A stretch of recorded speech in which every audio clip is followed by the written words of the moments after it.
Hello everybody, Christopher Beast here. In today's video, I'm doing a short little video on the helicopters on Fjellkanten. This was a theory that was proposed by people on the VSL Discord, in particular one named Coach and Rex. If you're on the VSL Discord, make sure you go give them some love, and if you're not on the Discord, go check it out. I think you'll enjoy your time there. It's a bunch of insane people that really enjoy the game and really enjoy each other. But yeah, let's get straight into this theory. And for this theory, we have two main parts. One part that's going to talk about the helicopters on Fjellkanten and what they mean, and the other part that's going to talk about the planes on Fjellkanten and what they mean. Stay tuned for both parts, and let's get right into this. So let's start with the helicopter. The helicopter is most likely, most likely was downed during the nuclear blast. While it could be argued that this maybe could have been shot down over the skies of Fjellkanten, due to the sheer lack of AA on Fjellkanten, I highly doubt it was shot down. So I'm going to rule it as went down with the nuclear blast. A very intelligent person on the VSL Discord named Coaching Rex put forward what he thought the helicopter was doing in the area. So for me, for the longest time, I thought it was a civilian helicopter, and he proved me wrong. It is actually a Russian helicopter called the Mil-8, and that is a Russian military helicopter. So he says that it's not too far-fetched to believe that the helicopter was merely flying over the fell loaded with supplies to take to the front lines, or it may have been retreating while carrying troops. He believes the second idea is more plausible, as it seems there was no rescue attempt to save the Russians, as we can see large amounts of things such as the comm station spawn, which was most likely their radioing for help, and the large amount of weapons we see there. Again, the damage to the outside of the lack of damage on the helicopter's exterior is proof that exit failure is most likely what happened. Exit failure caused by the EMP from the nuclear blast. He's also sure that it is military, thus proving me wrong, due to it being one piece.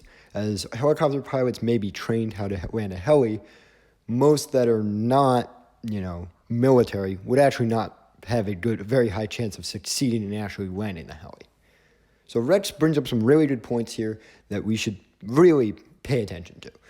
The fact that there is a military helicopter with supplies isn't important to the general lore, but gives us a very interesting little, side story to Vigor's lore that occurs on Fjellkanten.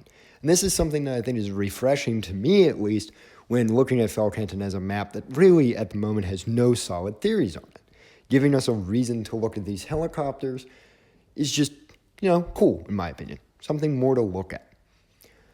Moving on to the other piece of big machinery, the plane.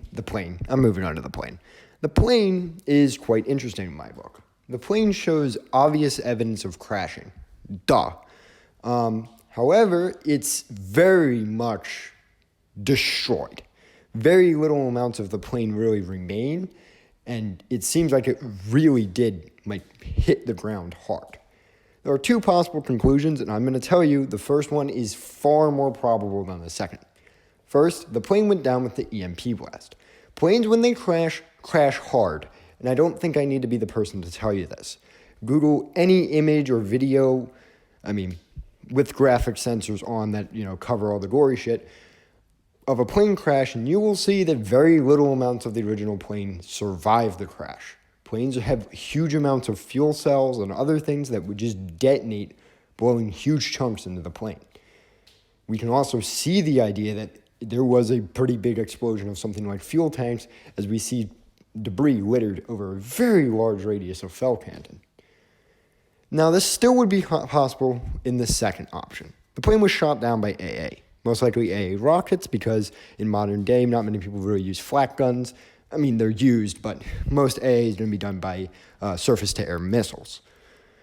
The issue with this is the sheer lack of surface-to-air missiles in the area. Also, the Narvik airliner is a civilian grade.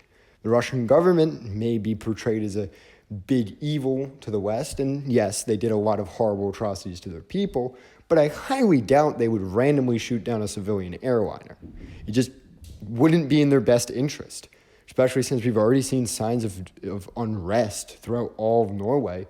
It doesn't really make sense from any perspective for the Kremlin to be shooting down civilian aircrafts.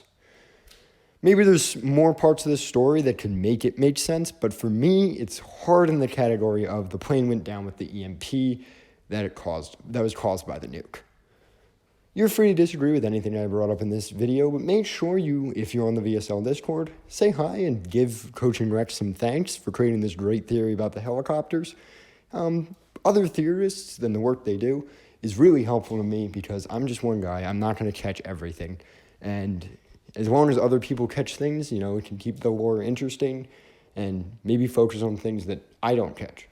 And so we can get a true story of what the story the devs want us to see. I don't know, there's a lot of words. Hope you're still here, and I'll see you all next time.